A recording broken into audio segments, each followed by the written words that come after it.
Avant, on voulait que les joueurs évitent de faire des sprints pour pas se blesser. Ouais. Mais on sait qu'aujourd'hui, qu'il n'y a pas meilleur moyen de se préparer aux blessures, aux ischios par exemple, que de sprinter. Parce qu'on reproduit les contraintes identiques qu'on va retrouver en match. Mais il faut y aller progressivement. Donc en fait, ouais, je pense que tout le travail,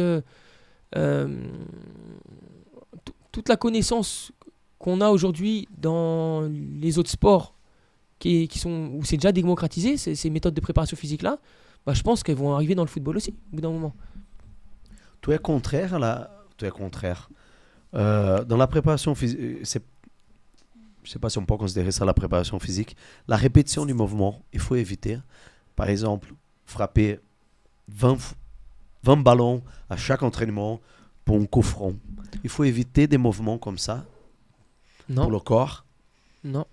Pourquoi ? Parce qu'au Brésil, par exemple, ça se parle beaucoup.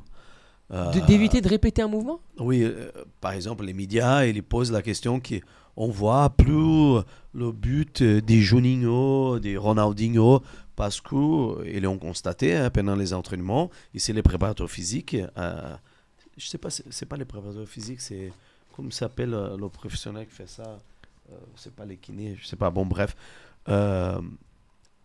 qui ont dit, écoute, arrêtez de répéter ces gestes parce que ça va finir dans la blessure. Ah, donc, ok. Ils l'ont arrêté, par exemple, Ouais. d'y faire les coups francs. D'accord. À répétition. Ouais. À l'époque, là, je sais pas, des années 70, 80, 90, il y avait des joueurs qui, à la fin de la séance, répétaient ces gestes pendant 20, 30 fois à chaque fois. Aujourd'hui, ça s'est dit, il faut interdire ça parce que sinon le mec il va avoir une blessure. Il n'y a rien à interdire. Il n'y a rien à interdire parce que, encore une fois, la blessure, elle arrive quand la contrainte, elle est supérieure à la capacité. Et ça peut être sur un choc violent ou par la répétition, comme tu as dit. Un effort trop prolongé, trop longtemps. Donc là, si je répète plusieurs fois le même mouvement, oui, au bout d'un moment, si je fais des frappes violentes pendant 1 heure, il y a peut-être un moment où je vais me blesser. Pourquoi ? Parce qu'en fait, mon corps n'est pas préparé à le faire, c'est tout. Donc je dois préparer mon corps à le faire. Mais si mon corps est préparé, il n'y a pas de problème. Mais tirer 10-15 ballons, c'est pas grave, quoi. Ça peut être grave pour Ibou. Ouais. Ça peut être grave pour Ibou, ça ne peut ne pas être grave pour toi parce que toi, non, plus pour t'es lui. plus près. Plus pour lui. Non mais ça peut être, regarde, tout simplement, là moi, à force d'entraîner, il y a un moment où j'ai arrêté de tout sport pendant 1 an parce que je fais que entraîner et être sur le projet. Je suis à peine allé faire un petit footing de reprise. Les tendons inflammés pendant 2 jours Ouais, ça. parce que Tu j'ai n'étais pas tellement, prêt à j'ai faire tellement cet été effort. inactif que voilà. Et alors que maintenant, j'ai repris progressivement et maintenant, non, la plus grande erreur, justement, c'est d'arrêter, c'est l'inactivité après la blessure. Parce qu'en fait, la rééducation, elle commence immédiatement après la blessure. Exactement. Ouais, à vous le dire. Bon, de toute façon, au PSG, je pense que vous êtes calé là-dessus. Mais l'objectif, c'est de garder un maximum de capacité après la blessure. Et donc, ça veut dire qu'après la blessure, plutôt que me remettre au repos complet et après revenir à la pratique à la même intensité où je vais me reblesser, non. C'est de continuer à garder de la capacité, à continuer à faire les mouvements, etc. Mais avec l'intensité que je peux tolérer. Ok. Voilà. Je vous donne excuse-moi. Ouais, je vais vous donner cet exemple parce qu'il parle trop. Cet été, j'ai fait un accident de trottinette. Voilà. Accident de trottinette, je me suis cassé le poignet. Donc là, ma main, on voit la caméra ? Peut-être. Bon, en gros, ma main, elle pouvait bouger que comme ça. Voilà. Ok. Si j'étais allé chez un médecin de peut-être 60 ans, je sais pas, je critique pas encore, c'est une autre époque, il y a des mises à jour qui se font. Peut-être qu'il m'aurait mis une attelle immobilisée. Et donc, je serais resté immobilisé peut-être 2 semaines. Et mes tissus se seraient encore plus atrophiés, j'aurais perdu encore plus de capacité de mouvement.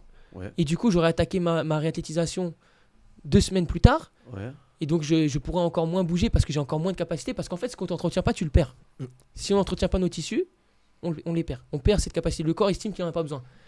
Et donc, j'aurais mis 1 mois à m'en remettre parce que j'aurais dû repasser par toute une progression pour revenir à mon état initial. Tandis que là, ce que j'ai fait, c'est que dès le lendemain, enfin même dès le soir, je cherchais à faire des petites contractions comme ça, isométriques, dans différentes amplitudes, dans les amplitudes que je pouvais. Un effort tolérable. Et voilà, et puis au fil des jours, j'arrivais à me remettre, à retrouver de l'amplitude, à regagner de l'amplitude, parce que j'entretenais ma force dans ces amplitudes, j'envoyais le signal à mes tissus, à mon cerveau, que non, tu as besoin de cette capacité, il faut que tu te reconstruises. En fait, le corps, il sait quoi faire. On a été trop bien conçu. Le corps, il sait quoi faire pour guérir, mais... Il garde en mémoire, je pense aussi.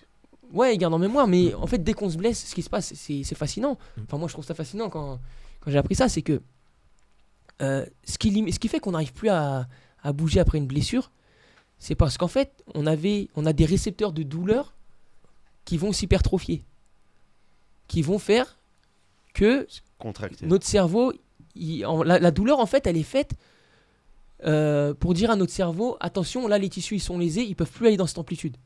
Tu vois ce que je veux dire ? Ouais. Et du coup, la douleur, en fait, elle sert à nous protéger. La douleur qu'on a après une blessure, elle sert à nous protéger parce que là, les tissus sont lésés, ils peuvent plus produire de force dans cette amplitude-là, ils ont été lésés. Et donc, si on y va, on va encore plus se léser. Donc non, on se protège, on n'a plus accès à l'amplitude. Mais par contre, le corps, il fait directement les adaptations pour commencer à se reconstruire, etc. et à guérir. Et en fait, il faut entretenir cette capacité du mieux possible, parce que de toute façon, le corps va guérir.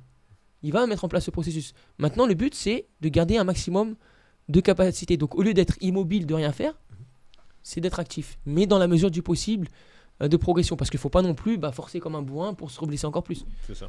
Voilà. Et ouais, ça, c'est vraiment une approche. Et ça, je l'Argenteuil énormément, par exemple. Cette approche où combien de fois il y a des joueurs qui se blessent. Et par exemple, dans les séances, on doit faire des squats. Et comme les médecins leur ont dit, il ne faut pas que tu fasses de squat à cause de ton genou, parce que voilà, avant on disait que le squat c'était mauvais pour les genoux. Et ben moi je leur dis non, justement, toi encore plus que les autres, parce que tu n'arrives pas à descendre et parce que tu as mal, toi il faut que tu en fasses. Parce que c'est pas normal que tu n'arrives pas à te fléchir. C'est pas normal que tu puisses pas t'accroupir. C'est pas normal. Et t'as 20 ans, c'est pas normal. Et donc eux, on y va progressivement. Je dis tu descends. Tu passes un peu de temps en fin d'amplitude, voilà, dans la mesure du possible, un effort tolérable. Je dis pas descends rapidement. Adapter la charge, quoi. Adapter la charge.